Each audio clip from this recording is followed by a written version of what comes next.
Today we move into chapter 24, which is a summary of part 4, which means we're going to tell you all the stuff we already told you.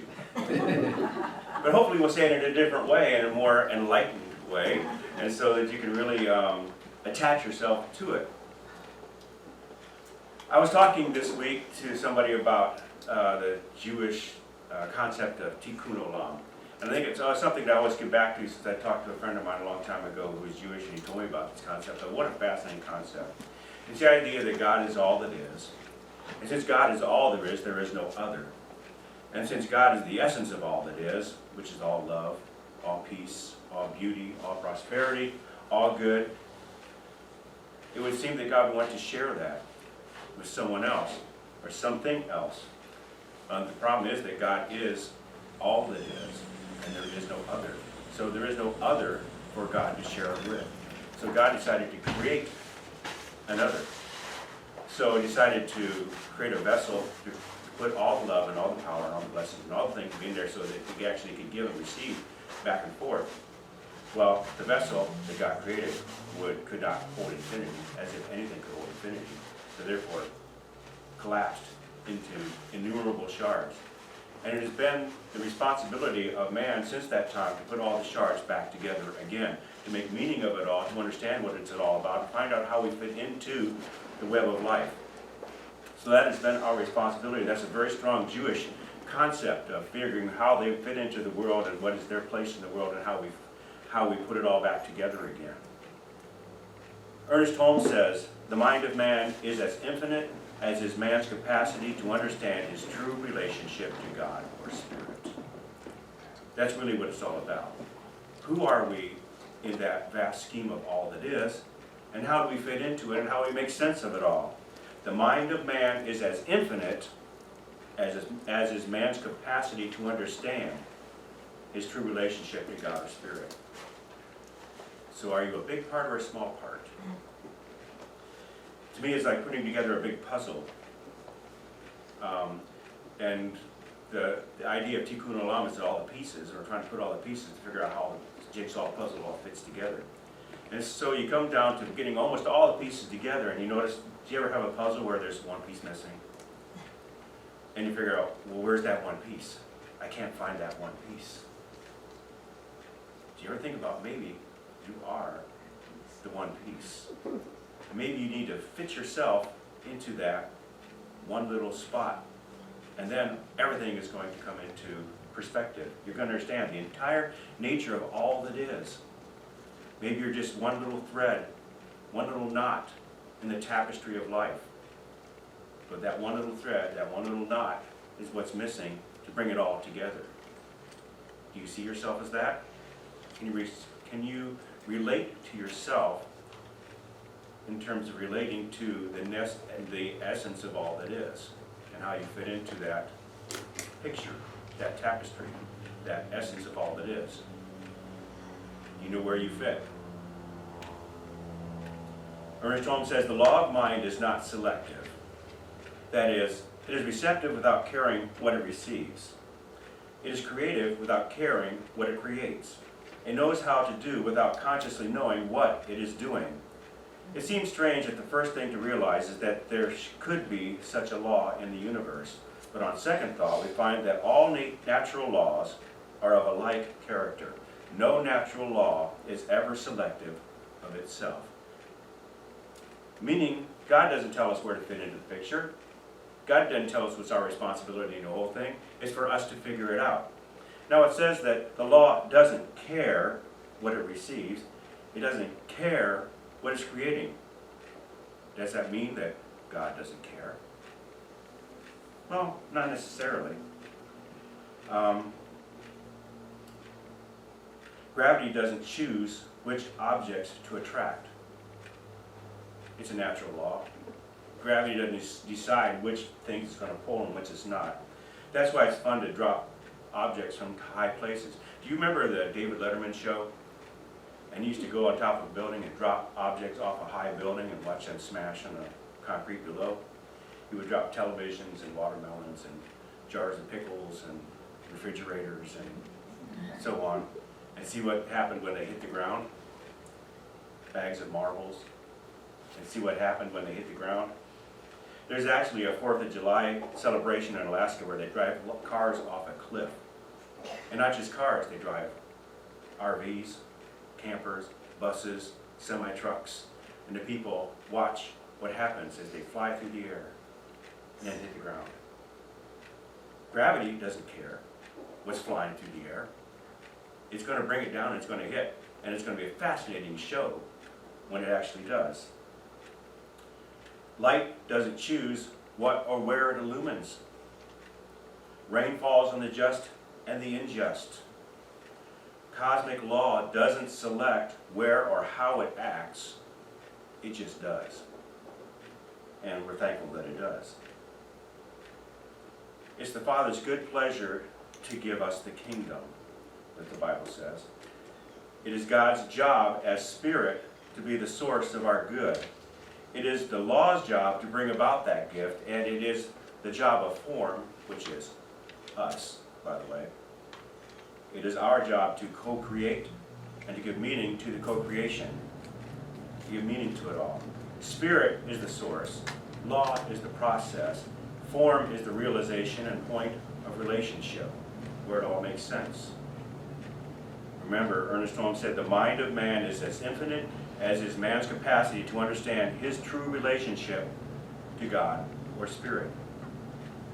We need to remember that we are of all that is, and so therefore we are expressions of God or Spirit.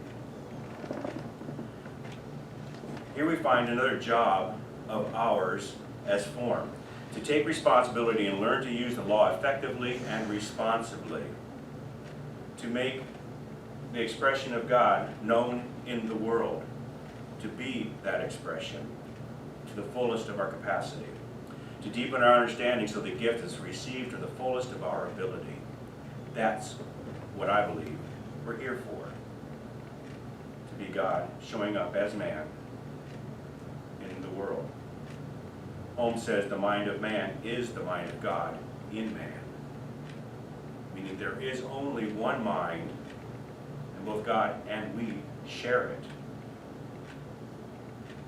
He also says the law of mind obeys the orders that are given to it, whether we are conscious or unconscious that such orders are being given. Being entirely sensitive to our thought and by its very nature, absolutely receptive as well as intelligent and responsive to it, and at the same time being creative, it is easy to see what a tremendous power we have at our conscious disposal. What a tremendous power. Talk about responsibility. Wow.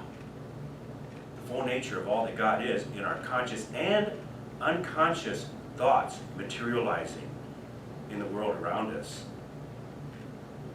God is acting through us, as us, to be us and God at the same time. So are we fully taking advantage of that power? Do you recognize the power? Do you see it in your life? Do you actually use it? We have infinite power at our conscious disposal. Are we using it? Or are we using it the best way we possibly can? The universal and the individual are one in essence. Any apparent difference is in degree only. God being the macrocosm must be in the microcosm. The same way that God creates, we create, only at a lesser degree. Man's conscious mind is the consciousness of God in him. So we are God expressing. Now I found another one of those little twisty phrases that I like by Ernest Holmes in this chapter this week. It says, "This is the great mystery, the limitless wonder of the universe, that which out of nothing can make something, but it's nothing, it's really the substance of every something." I'll say that again, slow it down a little bit. This is the great mystery, the limitless wonder of the universe. So it must be big, right? That which out of nothing can make something, but it's nothing is really the substance of every something. There is actually no nothing, because their full essence of all that is in the realm of possibilities available to us to create whatever it is we wish to experience. We can create a mountain or a molehill. It's our choice. We can create a fire ant hill. It's our choice. Which do you want to live in? The mountain, the molehill, the fire ant hill? Whatever your thoughts are will reproduce in your life experience. Holmes says there is nothing wrong in the desire of self-expression. God is more completely expressed through the man who lives largely than through the one who lives meagerly. Emerson says, get your bloated nothingness out of the way. So if you want a bigger life, you want a more expansive life, you want greater things in your life, be expansive. Live the larger life. Think the larger life, and therefore live the larger life. He says the divine intends freedom for us, but the very fact that we have creative thought and that we are real individuals presupposes the use of our creativeness in more than one way. And by more than one way, he means in the positive or the negative, whichever we choose at the time. He says if someone should ask whether or not God has an intention of him, the answer would be that the only intention God could have, if man is an individual, would be to let the individual alone to discover himself. Man's use of the universal law makes it appear as though his subjective mind were an entity of itself. It never is, however, and this is one of the main points we should remember. It is not separated from the universal, but is, in a certain sense, the property of the individual within the universal. God and man are one. Simple truth. Not so simple and easy to hold in our consciousness, is it? But we need to practice and do that and to be that. So my question for you is, however big a part of God you are, well, it's not a question, it's a statement, sorry. However big a part of God you are, the truth is that all you are is God.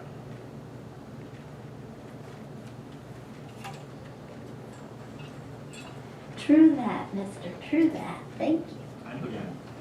I know you knew that. Well, when I first looked at this chapter 24, I thought to myself, this is a really long chapter. In fact, it's 63 pages for the 4 chapters that we've just summed up previously in the past Sundays. And this one is 33 pages, this summary. And I got a big chuckle out of that, to think that Ernest Holmes would write 33 pages as a summary for 63 pages. Now, I especially got a chuckle out of that because I teach summaries. So I teach children to summarize, which means don't write everything that you just read in that story, but just the main ideas. And so after I was done laughing with myself, I realized that, you know, he is saying the same thing that he said, and he says it in so many ways.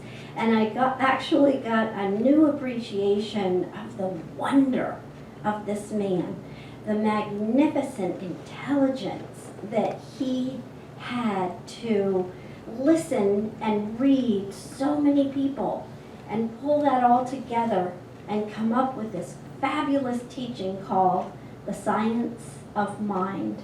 And let me add, the science of mind and spirit.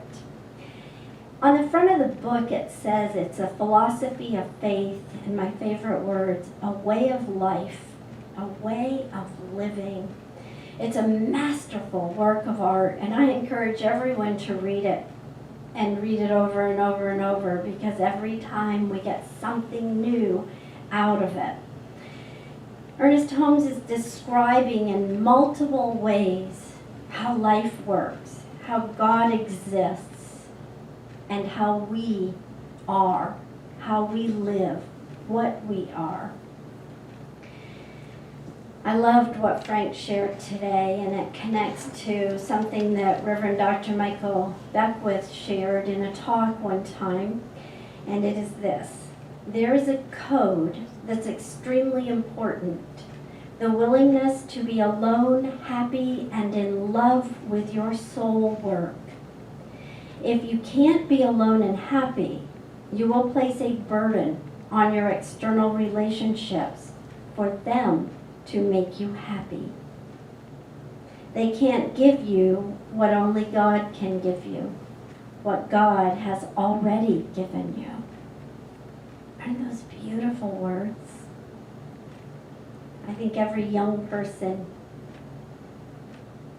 should have a class on those words and how to apply them in life. And I say young people because I think sometimes as we get older, maybe we get that better. And it would be nice to have gotten it at an earlier age, wouldn't it? So in Science of Mind, we teach that the universal mind is potential energy and latent power that is ready to be molded into form.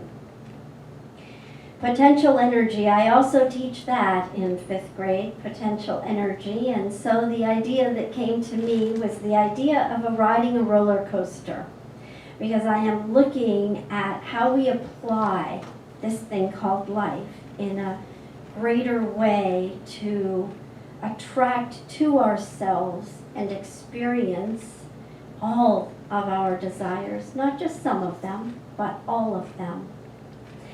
So the roller coaster, first of all, you make a conscious decision whether you're going on the roller coaster or not. And should you choose to ride this particular roller coaster, you get on and you creep up, up, up, and it appears for a moment in time that you have stopped. That is potential energy. Nothing ever stops. You're still in vibrational energy, but there is potential energy. And then there is, fill in the blank for yourself, a thrill, an adventure. Do you close your eyes in that moment and go within in fear? Do you feel such an upset in your stomach that you vomit? Do you have a physical reaction to that which is occurring? Do you put your arms up in the air and scream at the top of your lungs? Or do you simply feel nature, the wind blowing through your hair, and this fabulous experience of life that you have chosen? So the point is never which one of these you chose with any judgment. The point is, are you happy with your choice? Whether it's a roller coaster or whatever else it is. And if not, make another one. And if yes, do it over and over and over. We had to originally make a decision to get on that roller coaster. And that same thing is true for everything that we are in relationship with. And so I would like to point out that some roller coasters have that upside down experience. Now, who in their right mind, David just talked about things falling off cliffs and the top of buildings, who in their right mind would look at that and not think, how is it even possible that that little wheel on that piece of metal, that the whole car doesn't just fall right off? I know why I don't fall out, because I'm in a seatbelt. But how does that whole car just not fall right off? It has to do with the law. And when we have had enough experiences about how the law works, and we've actually consciously understood that it is working, we build up evidence within ourselves. Evidence that we can trust this law and that we can experience it in our own lives regardless of what it is that we desire. The correct understanding that mind is in its unformed state can be called forth into individual use is what Ernest Holmes calls the key to all proper mental and spiritual work. He says that because this limitless mind may be used for whatever purpose we will, whatever we desire. If we use it for destructive purposes, we shall bring destruction upon ourselves. However, there is no liability in using any creative power if we use it constructively. So this made me think about an experience that I had recently where I was in the passenger seat, in the car, so I was able to look around a little bit more. And we were on a familiar road, and I noticed that there was a huge lot where all the trees had been cut down. And thank heavens I've been in this teaching long enough to have caught my thought. My thoughts went to, oh my gosh, I cannot believe that all those beautiful trees are being cut down. Why do they need another building? There are so many buildings in this city that could be restored and brought back to life, and what the heck is in people's mind? And then I thought, oh, and the oxygen. We need that oxygen in our city in order to breathe. Now what I'm about to say is not anything at all to do with the possibility that those are facts. But what it is that I caught my stinking thinking, which made me a part of the problem. So I then thought to myself, well, okay, how do I get out of this? Oh, yes, another experience. Experience is a great teacher.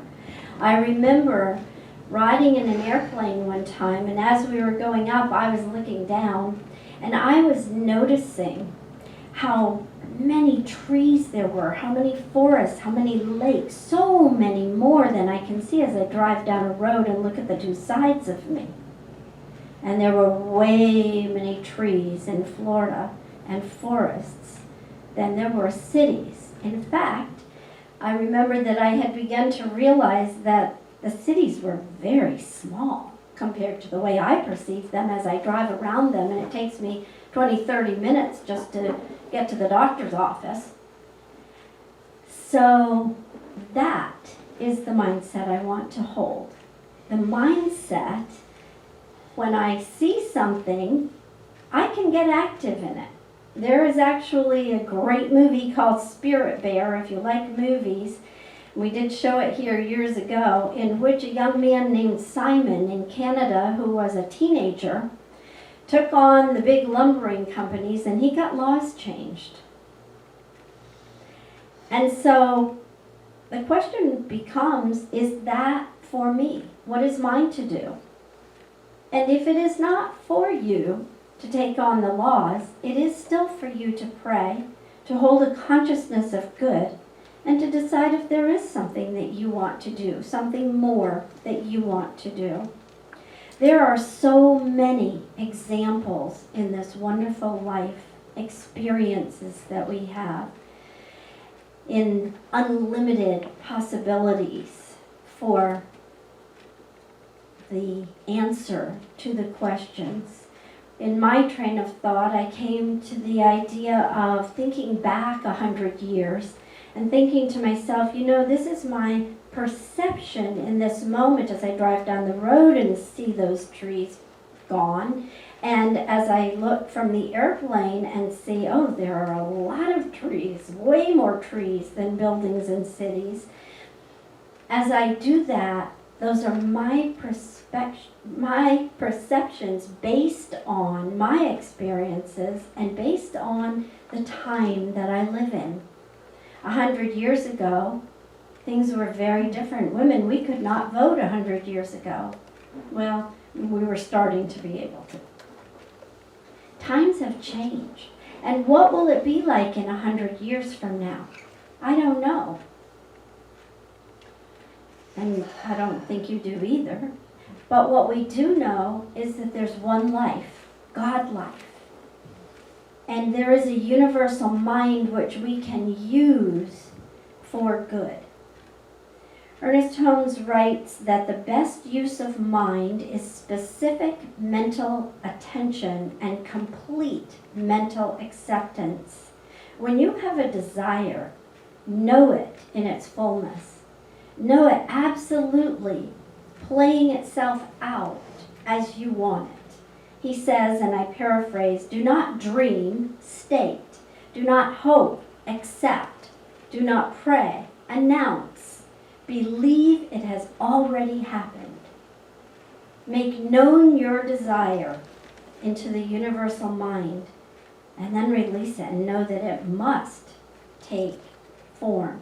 So when he says specific mental attention and complete mental acceptance, specific mental attention, what he's talking about is the mental attention to the idea as already being in existence, already being manifest. He says, do not hold thoughts, rather hold things, ideas in thought. And we all know that practicing means that we will have more and more of it. And the more that we have, the greater evidence we'll have that this glorious way of life works. And the more evidence that we have and the more we believe it, the more we are able to actually live it and accept it as the truth. The great mystics taught that as we consciously enter the one enters into and becomes us. So it is vital for us to know thyself and to live as that which we truly are. Now, interestingly, at the end of this, Mark, you can start coming forward. At the end of this 33 pages, he has on the final page, final conclusion. And it only takes half the page. And I've asked Mark if he will read it to us today, because truly it sums up all of it, but it's so good to dive into all of it. Thank you, Mark. Yes. Final conclusion. Now this is Ernest Holmes speaking, obviously. In conclusion, what the world needs is spiritual conviction, followed by spiritual experience. I would rather see a student of the science prove its principles than to have him repeat all the words of wisdom that have ever been uttered. It is far easier to teach the truth than it is to practice it. But the practice of truth is personal to each. And in the long run, no one can live our lives for us. To each is given what he needs, and the gifts of heaven come alike to all. How we shall use these gifts is all that matters. To hold one thought steadfastly, to the constructive, to that which endures, and to the truth, may not be easy in a rapidly changing world. But to one who makes the attempt, much is guaranteed. The essence of spiritual mind healing and of all true religious philosophy is an inner realization of the presence of perfection within and around about. It is the hope of heaven, the voice of God proclaiming, I am that which thou art which I am.